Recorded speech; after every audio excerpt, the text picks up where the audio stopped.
Om Namo Bhagavate Vasudevaya. Narayana Namaskritya Naram Chaiva Narottam Devim Saraswatim Vyasam Tato Jayamtirya Nashtavrayesha Vatreshu Nityam Bhagavata Sevaya Bhagavati Uttam Shloke Bhaktir Bhavati Naistiki. So continuing with the discussion on Srimad Bhagavatam, Canto 9, Chapter 9, the dynasty of Anshuman, text 29 onwards. Esha hi brahmano vidvans tapah shil gunanvitah ari radhi yushur brahma mahapurusharangitam sarva bhutatma bhavena bhuteshu antarhitam gneh. Here is a learned, highly qualified Brahman engaged in performing austerity and eagerly desiring to worship the Supreme Lord, the Super Soul who lives within the core of the heart in all living entities. So yesterday we studied how this King Sodas, he became a man-eater because of curse of Vasishtha Muni. And as man-eater, he was in the forest and he devoured or ate up a Brahman who was having an intimate relationship with his wife at that time. And his wife, the Brahmani, she started speaking to Sodas, and let's see what goes on. So she's saying, here is a learned, highly qualified Brahman engaged in performing austerity and eagerly desiring to worship the Supreme Lord, the Super Soul who lives within the core of the heart in all living entities. The wife of the Brahman did not regard her husband as a superficial Brahman who was called a Brahman merely because he was born of a Brahman family. Rather, this Brahman was actually qualified with the Brahminical symptoms. Yasya yal lakshanam proktam. The symptoms of a Brahman are stated in the Shastra, Shamo, Damas, Tapak, Shocha. Peacefulness, self-control, austerity, purity, tolerance, honesty, wisdom, knowledge, and religiousness. These are the qualities by which the Brahmins work.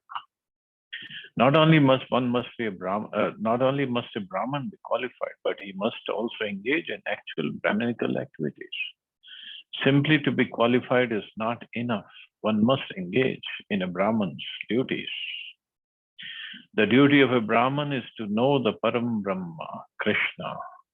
Because this Brahman was actually qualified and also engaged in Brahminical activities, killing him would be a greatly sinful act. And the Brahman's wife requested that he not be killed because he was a real Brahman engaged in all the duties of a Brahman, and he had all the qualities of a Brahman.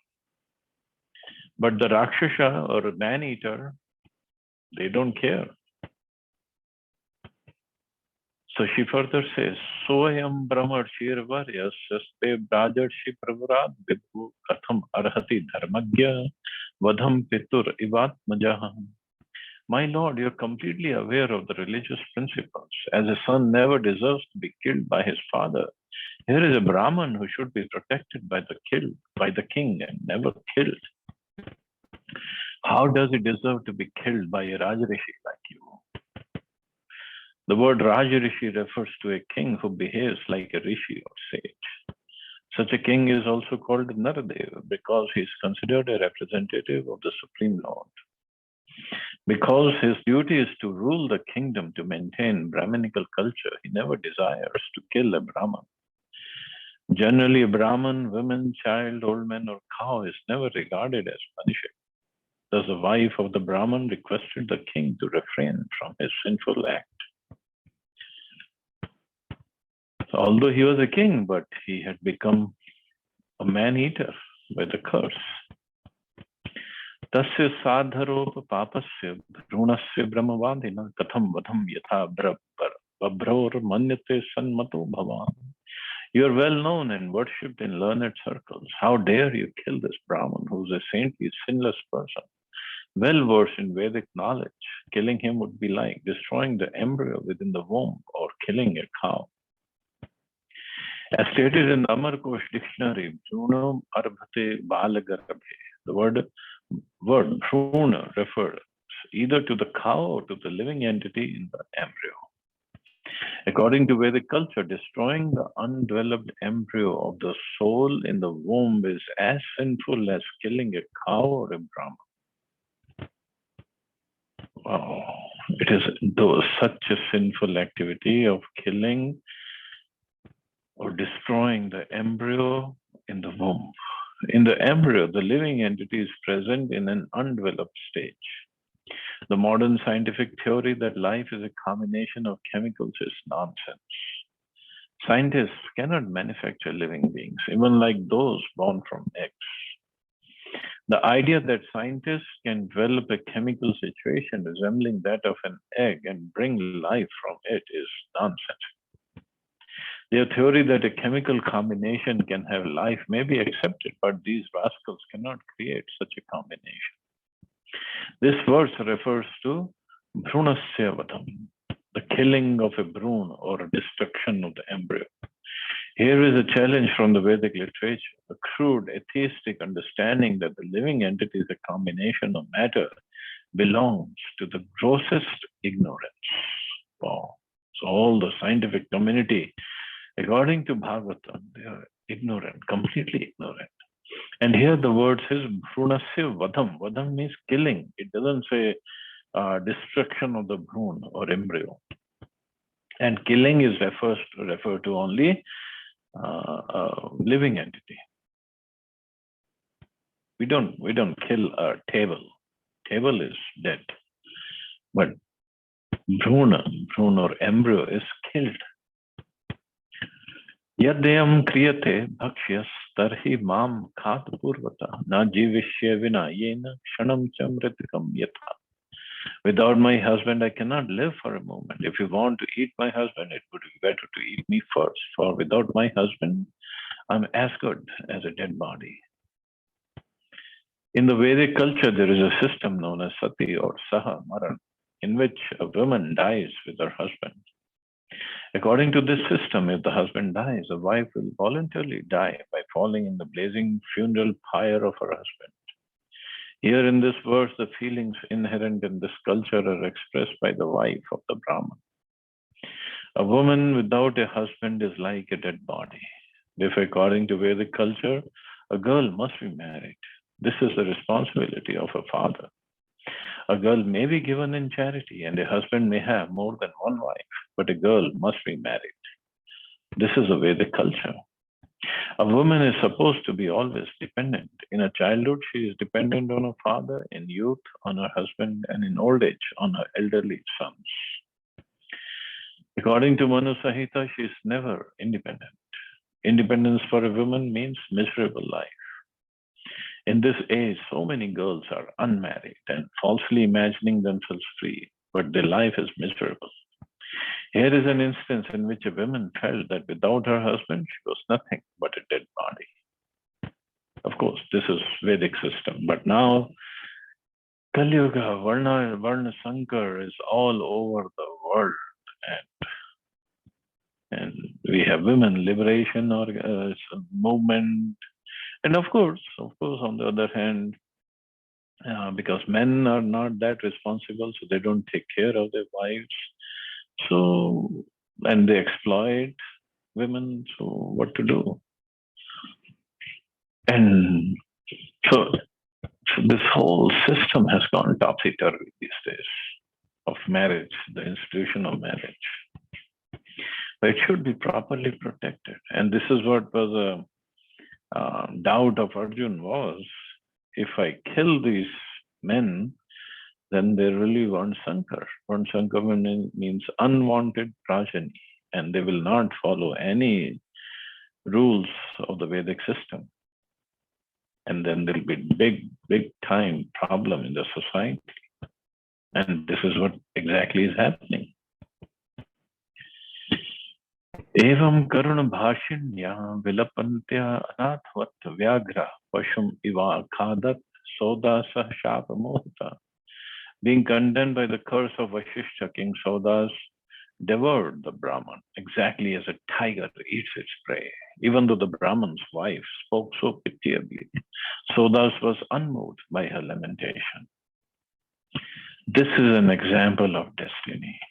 King Saudas was condemned by the curse of Vashishta, and therefore, even though he was well qualified, he could not restrain himself from becoming a tiger-like Rakshas, for this was his destiny. As one is put into distress by destiny, destiny can also put one in a happy situation.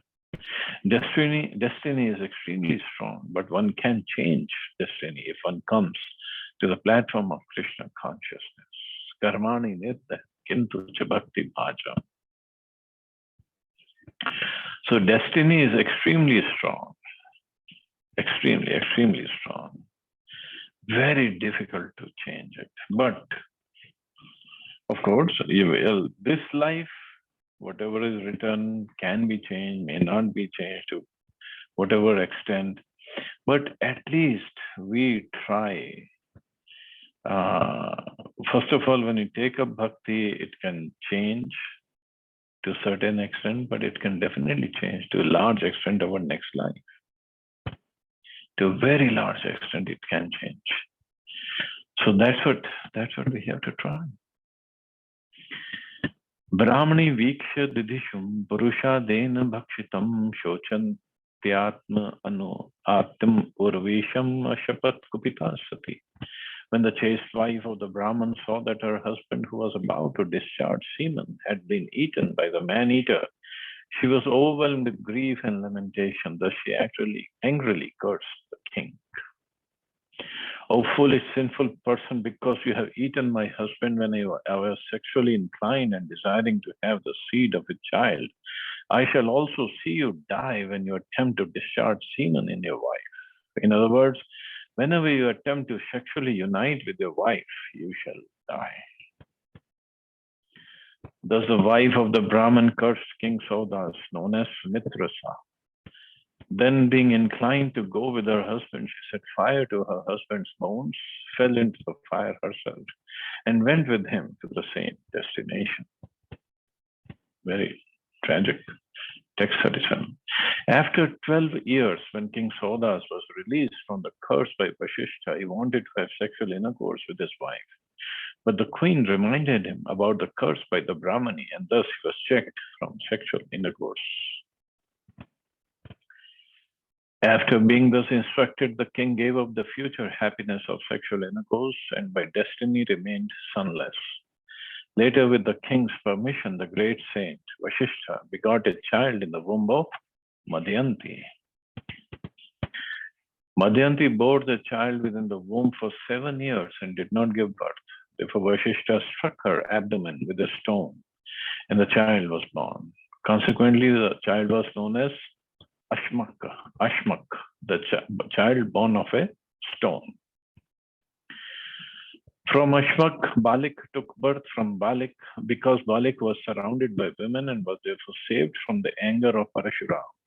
He was known as Nari Kavach, one who is protected by women. When Parashuram vanquished all the Kshatriyas, Balik became the progenitor of more Kshatriyas. Therefore, he was known as Mulak, the root of the Kshatriya dynasty. So many stories are there. Of course, details are not given here. How Balik was surrounded by women and how she was and saved from the anger of Parshuram. Maybe some other Purana has the stories. Text 41. From Balik came a son named Dashrath. From Dashrath came a son named Edavidi, and from Edavidi came King Vishwasa. The son of King Vishwasa was a famous Maharaja Khatwang. Now, I don't know if Dashrath, I don't think this Dashrath is the same as father of Lord Ram. But the next chapter is the pastimes of Lord Ram. So I don't know how it all connects. Text 42.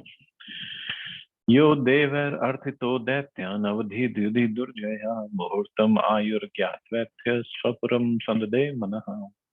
King Khatwang was unconquerable in any fight. Requested by the demigods to join them in fighting the demons, He won victory, and the demigods, being very pleased, wanted to give him a benediction. The king inquired from them about the duration of his life and was informed that he had only 1 moment more. Thus he immediately left his palace and went to his own residence, where he engaged his mind fully on the lotus feet of the Lord. The example of Maharaj Khatwang in performing devotional service is brilliant.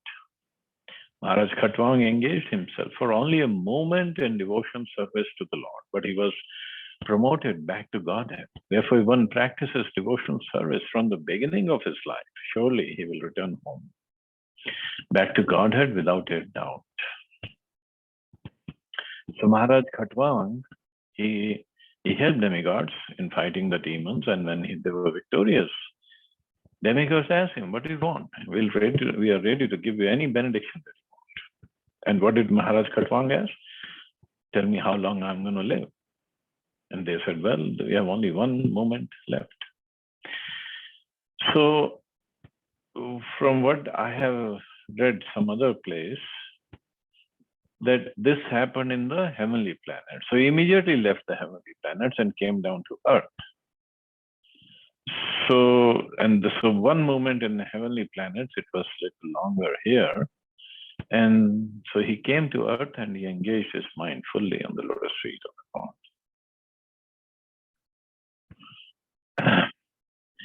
So in Bhagavad Gita, the word Ansasya is used to describe the devotee. There the Lord himself gives this instructions. Maya Sakta Manapart. Now hear, O son of Pritha Arjun, how by practicing yoga in full consciousness of me, when mind attached to me, you can know me in full, free from doubt. The Lord also instructs Janma Karma Chamityam.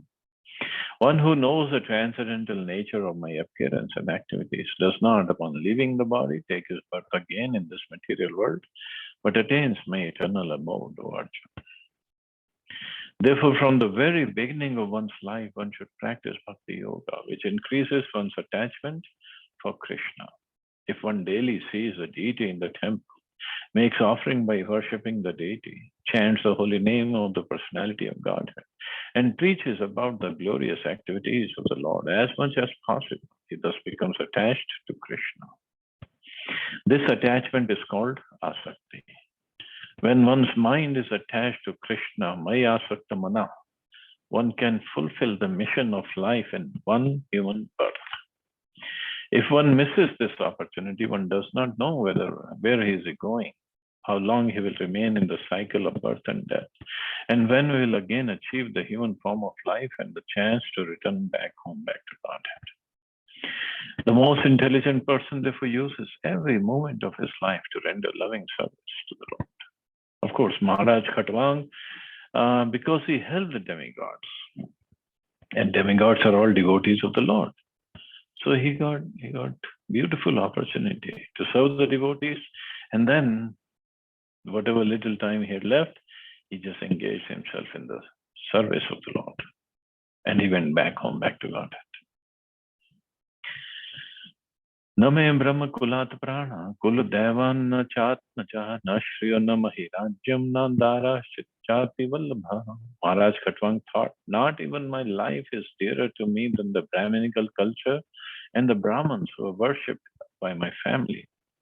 What then is said to be of my kingdom, land, wife, children, and opulence? Nothing is dearer to me than the Brahmins. Maharaj Khatwang, being in the favor of the Brahminical culture, wanted to utilize one's moment's time by fully surrendering unto the Supreme Personality of Godhead. The Lord is worshipped with this prayer, Namo Brahman Devai. I offer my respectful obeisances to the Supreme Absolute Truth, Krishna, who is the well-wisher of the cows and the Brahmins, as well as the living entities in general. I offer my repeated obeisances to Govinda, who is a pleasure reservoir for all the senses.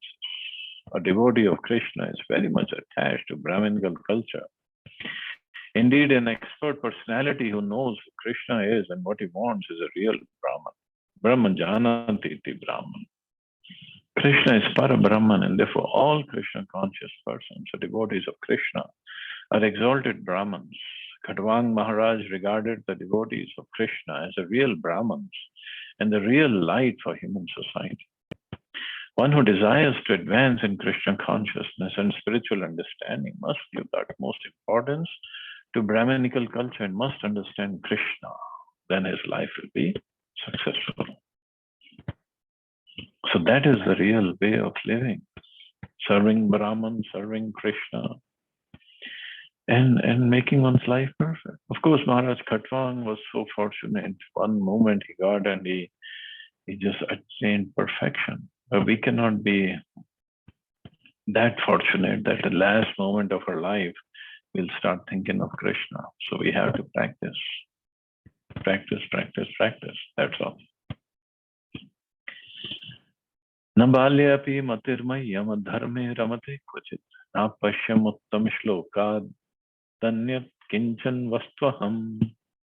I was never attracted even my childhood by insignificant things or irreligious principles. I did not find anything more substantial than Supreme Personality of Godhead. So this was his realization. He was never attracted to anything except Krishna. He did not find anything more substantial and nothing more important than Krishna. Maharaj Khatwang provides a typical example of a Krishna conscious person. A Krishna conscious person does not see anything to be important but the Supreme Personality of Godhead. Nor does he accept anything within this material world as being unconnected to the Supreme Lord. As stated in Chaitanya Charitamrita, Sthavar Jangam Dekhe, Na Dekhe Tara Murti, Sarvatra Hai Nij, Ishtadeva Sfurati.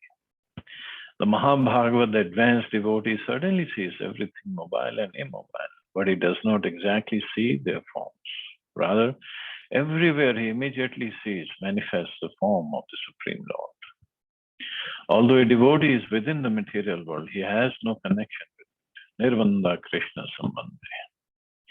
He accepts this material world in relationship with the Supreme Personality of Godhead.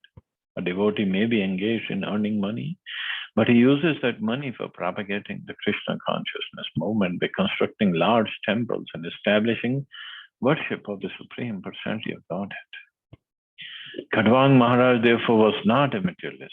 A materialist is always attached to wife, children, home, property, and many other things for sense gratification. But as stated above, Khatwang Maharaj was not attached to such things, nor could he think of anything existing without the purpose of the Supreme Lord. Isha Vasyam Idam Sarvam. Everything is related to the Supreme Personality of God.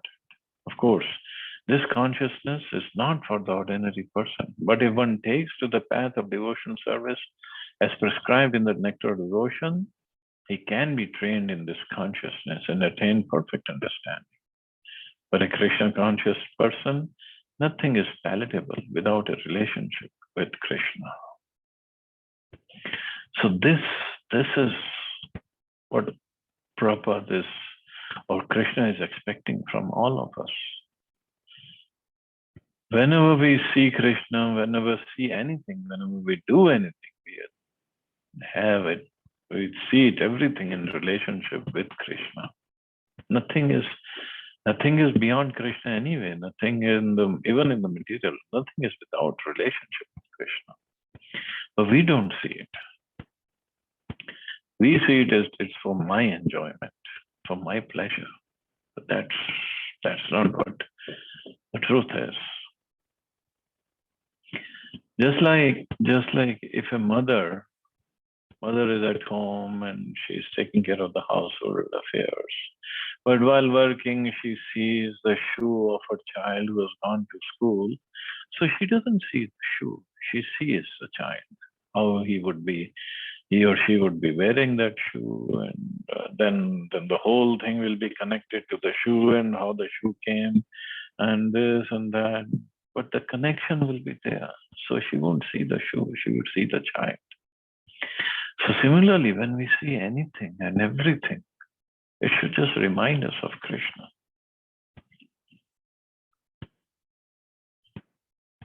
That's how our consciousness should be. And for that, we have to practice. Especially Vedhi, sadhana, bhakti has to be very good. Chanting, reading, service, association has to be very, very good. Then and then only we can hope to get our consciousness purified. So we can see Krishna everywhere.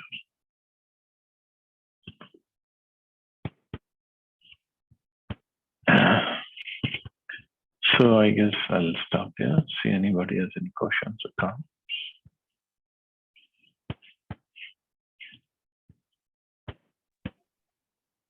Prabhuji, today is Saturday. I think we should have 1 hour class. Oh, okay. I'm sorry, I forgot. Text 46. Ye vikshiptendriya dhiyo devaste swarhidi sthitam na vinnanti priyam shashvadatmanam kimutapare. Even though the demigods have the advantage of being situated in the higher planetary system, their mind, senses, and intelligence are agitated by material conditions. Therefore, even such elevated persons fail to realize the Supreme Personality of Godhead, who is eternally situated in the core of the heart. What then is to be said of others, such as human beings who have fewer advantages? It is a fact that the Supreme Personality of Godhead is always situated in everyone's heart. But because of our material anxieties, which are inevitable in the material world, we cannot understand the Supreme Lord, although He is situated so near to us. For those always agitated by material conditions, the yogic process is recommended so that one may concentrate his mind upon the Supreme Personality of Godhead within the heart. Dhyanavastita tatgatena manasa pashanti yam yogina. Because in material conditions, the mind and senses are always agitated by the yogic procedures like dharana, asana, dhyan, one must quiet the mind and concentrate it upon the Supreme Personality of Godhead. In other words, the yogic process is a material attempt to realize the Lord, whereas bhakti, devotional service, is a spiritual process by which to realize Him. Maharaj Khatwang accepted the spiritual path, and therefore he was no longer interested in anything material. Krishna says in Bhagavad Gita, Bhakti Mama Vijanati. Only by devotional service can I be understood. One can understand Krishna, the Param Brahman, the Supreme Personality of God, only through devotional service. The Lord never says that one can understand Him by performing mystic yoga, by philosophically speculating. Bhakti is above all such material attempts. Bhakti is uncontaminated, being unalloyed even by jnana or pious activities. So all of the yogic processes are important or helpful in concentrating the mind, or quieting the mind, the anxieties or the desires of the mind. But bhakti is the process by which we engage this mind in the service of the Lord, along with the other senses. So only by bhakti, Krishna says, bhakti mam abhijanati, only by bhakti I am to be known. And when one knows the Lord, he serves Him. That's all he does. Cannot do anything else. So that's why bhakti yoga is a topmost yoga, and it can be easily performed. Atheshu mayara chiteshu sangam guneshu gandharva puropameshu rudam prakrityatmani vishvakartur bhavena hitva tam aham prapadde. Therefore, I should now give up my attachment for things created by the external energy of the Supreme Personality of Godhead. I should engage in thought of the Lord and should thus surrender unto Him. This material creation, having been created by the external energy of the Lord, is like an imaginary town visualized on a hill or in a forest. Every conditioned soul has a natural attraction and attachment for material things, but one must simply give up this attachment and surrender unto the Supreme Personality of God. So this attraction and attachment for material things is what keeps us bound in the material world. Means we have more and more desires for more accumulation and more enjoyment. When passing through a mountainous region in an airplane, one may sometimes see a city in the sky with towers and palaces, or one may see similar things in a big forest. This is called Gandharvapura, phantasmagoria. This entire world resembles such a phantasmagoria, or everything and every materially situated person has attachment for it. But Khatwang Maharaj, because of his advanced Krishna consciousness, was not interested in such things.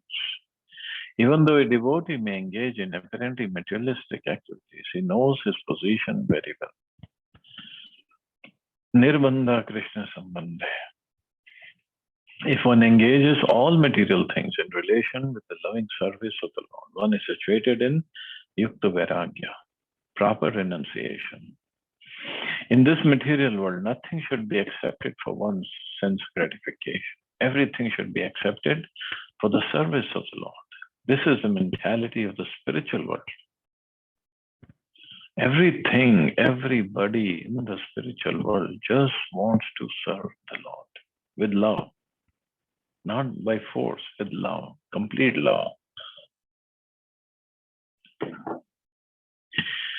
Maharaj Khatwang advises that one give up material attachments and surrender unto the Supreme Personality of Godhead. Thus one achieves success in life. This is pure Bhakti Yoga, which involves Vairagya Vidya, renunciation and knowledge. Vairagya Vidya Nij Bhakti Yoga, Shikshartham Eka Purusha Purana.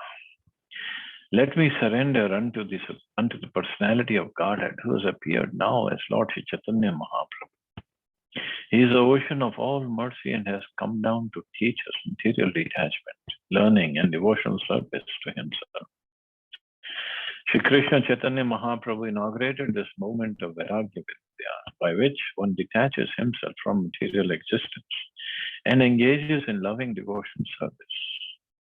The Krishna consciousness movement of devotion service is the only process by which to counteract our false prestige in this material world. So this Bhakti Yoga, as shown by Chaitanya Mahaprabhu, by this we detach from material existence and engage in loving devotional service. Otherwise, in the material world, everybody is getting more and more attached to the material world, to their material positions, possessions, body, byproducts of the body. That's all. That's all the whole life of everybody that we see. That's all. That's what it's all about. Even though we know at the time of death, we have to leave everything. We cannot take anything with us. Still under the name of, oh, this is my duty, this is what I'm supposed to do, I'm supposed to accumulate more and more and save more and more, leave more and more for my descendants, for my children.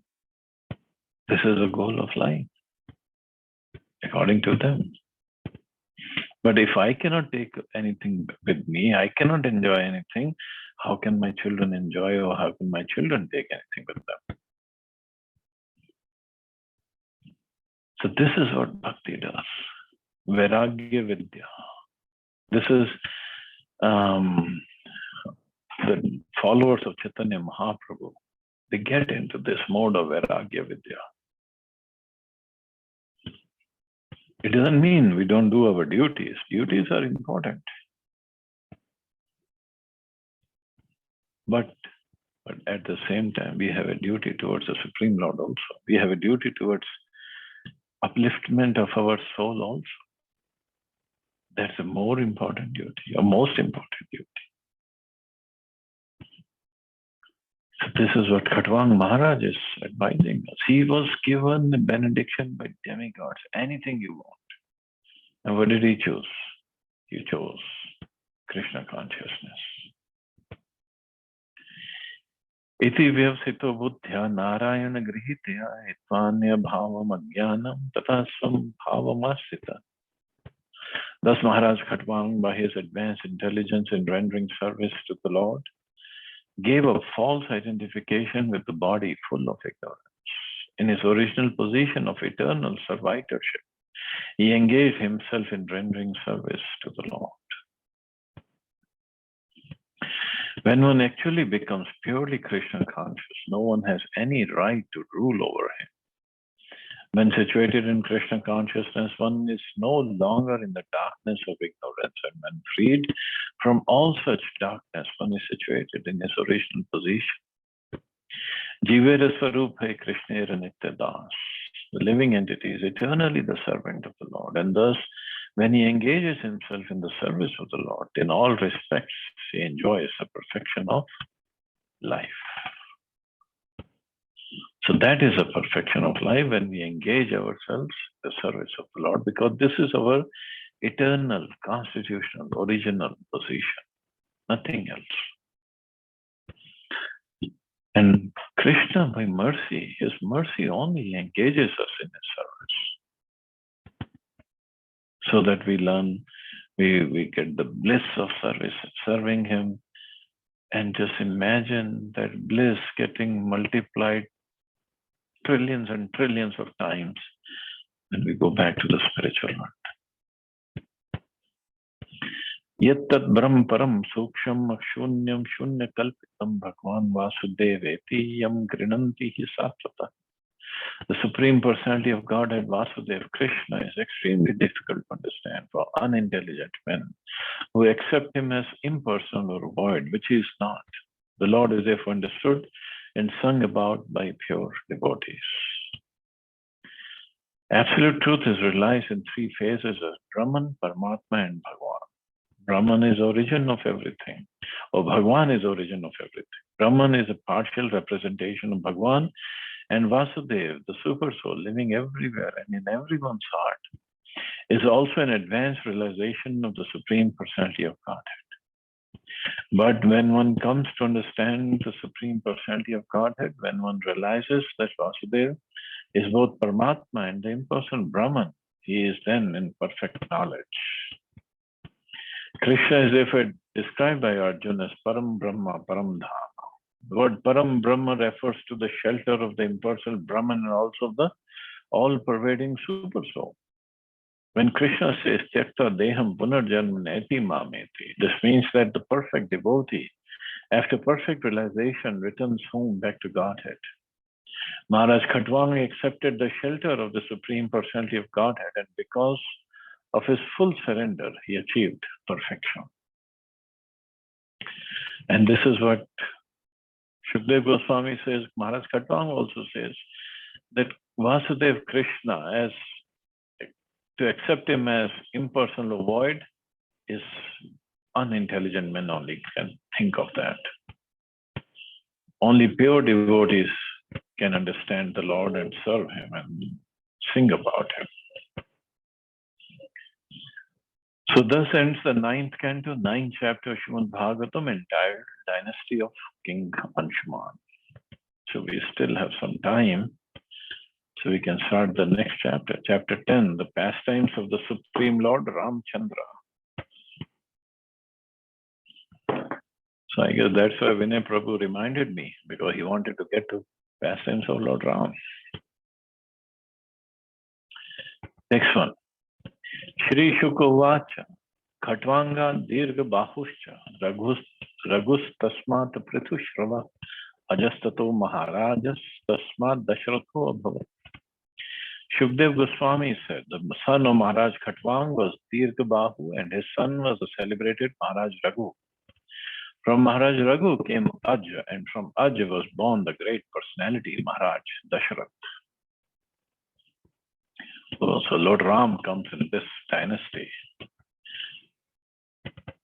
Tasyapi Bhagwanesha Sakshat Brahmamayo Harihi Anshanshen Chaturdhaga Putratvam Prarthita Sure Ram Lakshman Bharat Shatrugna Iti Sangyaya. Being prayed for by the demigod, the Supreme Personality of Godhead, the Absolute Truth himself directly appeared with his expansion and expansions of the expansion. Their holy names were Ram, Lakshman, Bharat, and Shatrugna. These celebrated incarnations thus appeared in four forms as the sons of Maharaj Dashrath. Lord Ramacandra and his brothers Lakshman, Bharat, and Shatrugna are all Vishnu Tattva, not Jiv Tattva. So sometimes people make mistakes. Sometimes they say some things about Bharat and Shatrugna and Lakshman.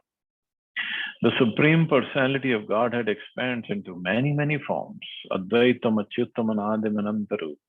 Although they are one and the same, Vishnu Tattva has many forms and incarnations. As confirmed in Brahm Samhita, Ramadi Murtishu Kalaniyamena Tishtham. The Lord is situated in many forms, such as Ram, Lakshman, Bharat, and Shatrugna. And these forms may exist in any part of his creation. All these forms exist permanently, eternally as individual personalities of Godhead. And they resemble many candles, all equally powerful. Lord Ramacandra, Lakshman, Bharat, and Shatrugna, who being Vishnu Tattva are all equally powerful, became the sons of Maharaj Dashrath in response to prayers by the demigods. So they all are Vishnu Tattva.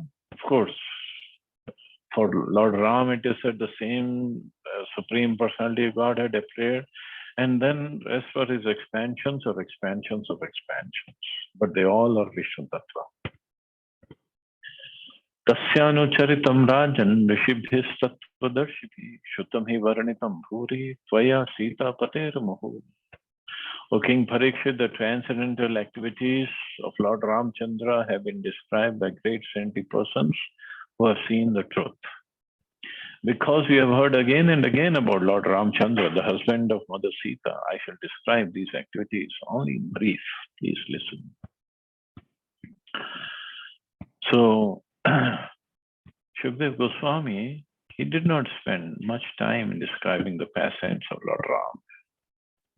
Why? Because he said, oh, you have already heard about Lord Ram, his pastimes from great personalities. So he said, I shall describe them in brief.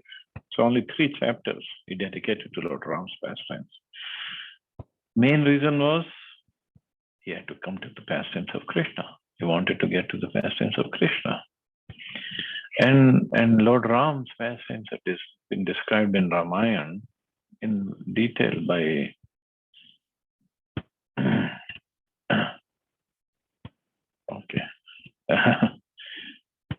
not by Ved Vyasis. Ramayana was written by Valmiki Muni.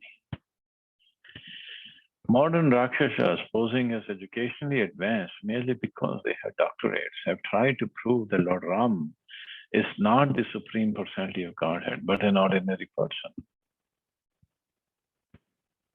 So, Prabhupada wrote 9th canto in sometime in 75 or 76.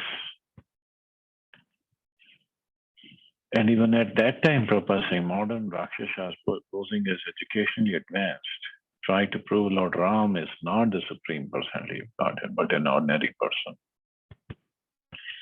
So it has been going on for a long time. They question the existence of Lord Ram, or question the existence of the place of his appearance, where the temple is being constructed now. They question how he could build the bridge. These are all Rakshasa. They're all rascals, actually. Just for few votes. That's it. Few votes, so they could enjoy the power, and not even enjoy. There's no such thing as enjoyment. One feels satisfaction, contentment that I am this minister, or I am this powerful, or whatever. And all the time he would be in anxiety that somebody will come and take over.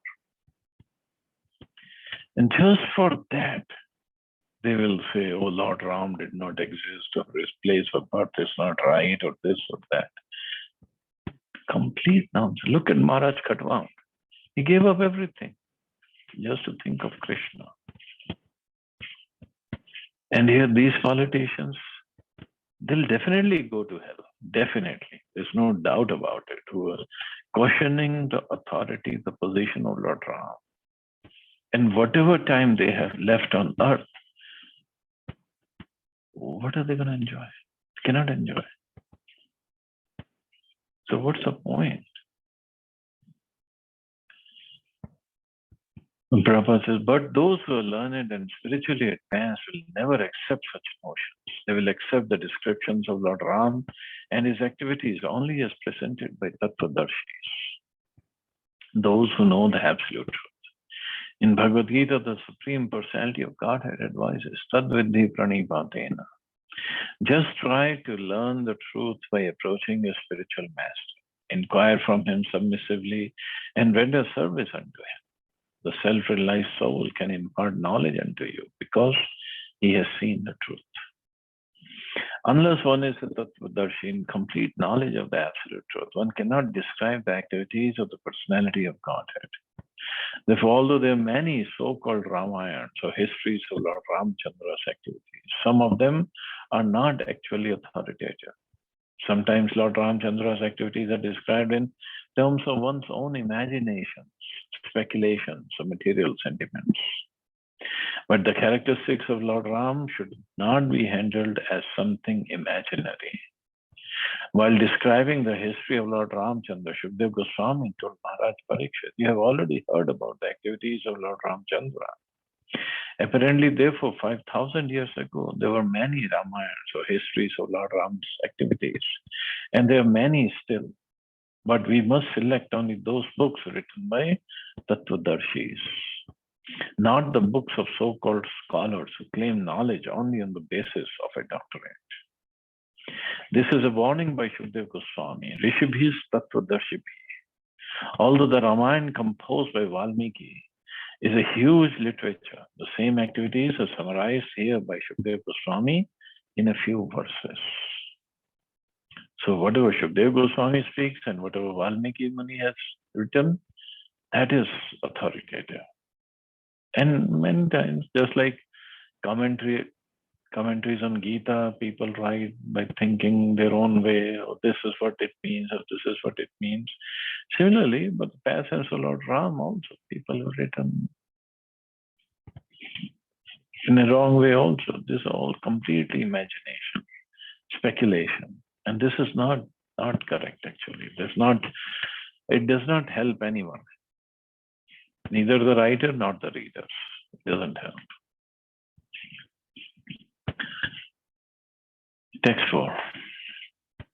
Gurvarthe tyakta rajayo vyacharad anuvanam padmapatbhyam priyaya pani sparshakshamabhyam mujit patharjo yo harindra anujabhyam vairupya chrupa shakhya priya virhar rusharopat dhruv vijramba tatrabdhir badhasetu khaladvahanah kosalendra vatanah.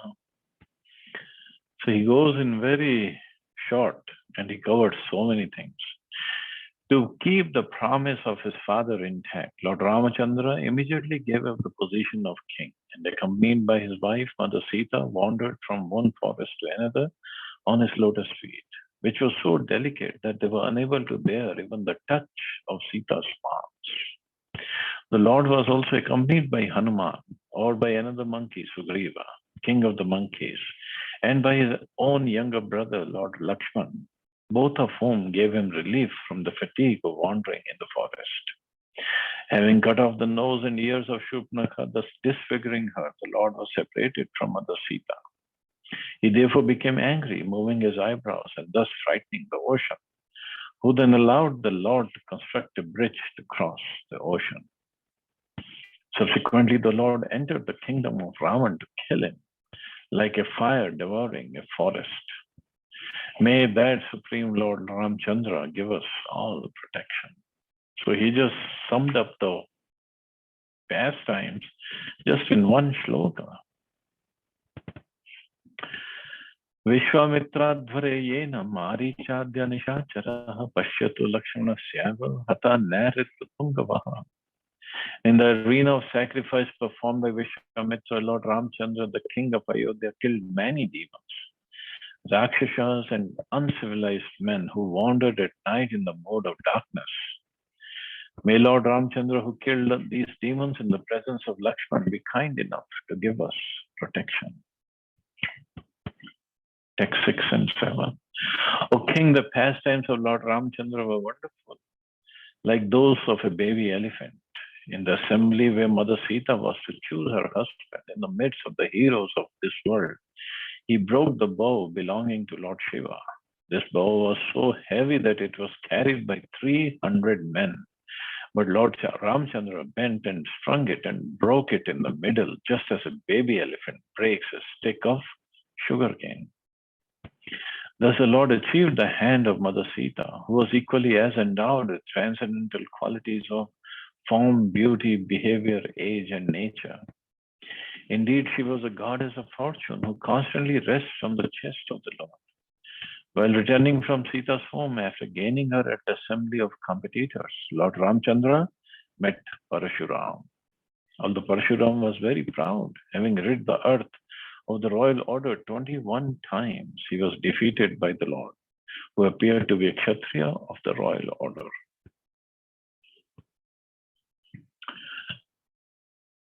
So anyway, this chapter goes on about the pastimes of Lord Ram and 2 more chapters. So I guess we'll take it up tomorrow and stop here. See anybody has any questions or comments.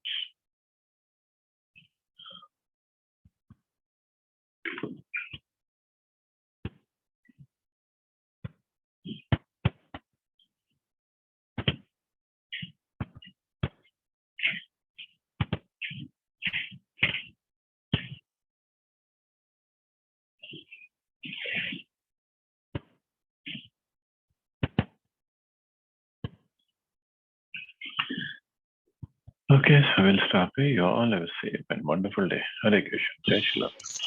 Hare Krishna.